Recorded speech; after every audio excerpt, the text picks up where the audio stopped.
ಹೋಗುವಾಗ ಅವನು ಸಂತೋಷದಿಂದಲೇ ಹೋದವ. ಹಿಂತಿರುಗಿ ಬರುವಂತಹ ವೇಳೆ ನಿನ್ನ ಮುಖವು ಬಾಡಿ ಹೋದ ಕಮಲದಂತಾಗಿದೆ ಅಲ್ಲ ಕಂದ. ಏನು ಕಾರಣ? ಏನು ಅಂತ ಹೇಳಿದ್ದಾರೆ?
ಸಮೀಪದ ಕಾರಣಕ್ಕೆ ಮೃಗಬೇಟೆಗಾಗಿ ಹೋದವನು.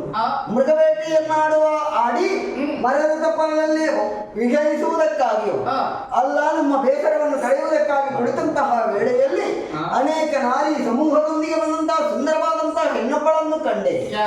ಅವಳನ್ನು ಮಾತಾಡಿಸಬೇಕು ಅಂತ ಮಾತಾಡಿಸಿದೆ. ಆಕಾಶರಾಯನ ಮಗಳಂತೆ, ಪದ್ಮಾವತಿಯಂತೆ, ಆ ಮೂಲಕವಾಗಿ ತೋಂಡಾದೇಶದವಳಂತೆ. ಅವಳನ್ನು ಕಂಡ ನಂತರದಲ್ಲಿ ಅವಳನ್ನೇ ನನ್ನ ಜೀವನದ ವಾಲ್ದಾವರಿಯಾಗಿ ಮದುವೆ ಆಗಬೇಕು ಅಂತ ಬಯಸಿದ್ದೇನೆ. ಅದಕ್ಕೊಂದು ವ್ಯವಸ್ಥೆ ಆಗ್ಬೇಕಮ್ಮ. ಅಮ್ಮ, ನನಗೆ ಮದುವೆ ಆಗುವುದಕ್ಕೆ ನೀನು ಸಂಧಾನದ ಮೂಲಕವಾಗಿ ತೋಂಡಾದೇಶಕ್ಕೆ ಹೋಗಿ ಅವಳನ್ನು ವಧು ಅನ್ವೇಷಣೆಗಾಗಿ ಹೋಗಿ ಅವಳನ್ನು ಕೇಳಿಕೊಂಡು ಮುಂದಿನ ನಿರ್ಣಯವನ್ನು ನೀನೇ ಮಾಡಿ ಬರಬೇಕು. ಅಯ್ಯೋ ಕಂದ, ಎಂಥ ಮಾತನಾಡುತ್ತಿರುವೆ. ಅವರಿರುವುದು ಅರಮನೆಯಲ್ಲಿ, ನಾವಿರುವುದು ಗುಡಿಸಲಿನಲ್ಲಿ. ಗೆಡ್ಡೆ ಗೆಣಸು ತಿಂದು ಬದುಕುವ ಜೀವನ ನಮ್ಮದು. ಒಂದು ವೇಳೆ ಸಂಧಾನಕ್ಕೂ ಒಪ್ಪಿಗೆ ಸಿಕ್ಕಿದರೂ ಕೂಡ ತದನಂತರ ಮದುವೆಯ ಖರ್ಚು ವೆಚ್ಚವನ್ನು ನೋಡ್ಬೇಕಲ್ರಿ ಅಮ್ಮ. ಋಣ ಸಂಬಂಧ ಎನ್ನುವುದಕ್ಕೆ ಯಾವ ಏರುಪೇರುಗಳು ಅಡೆತಡೆಯಾಗುವುದಿಲ್ಲ ತಾಯಿ. ಮದುವೆಯ ಖರ್ಚಿಗೆ ಏನು ಮಾಡೋಣ ಅಂತ ಮುದಿದಲೇ ಆದಂತಹ ನಿನಗೆ ಒಳ್ಳೆಯದೇ ಇದ್ದ ಕಾರಣದಲ್ಲಿ ನಾನೊಂದು ದಾರಿಯನ್ನು ಸೂಚಿಸ್ತೇನೆ.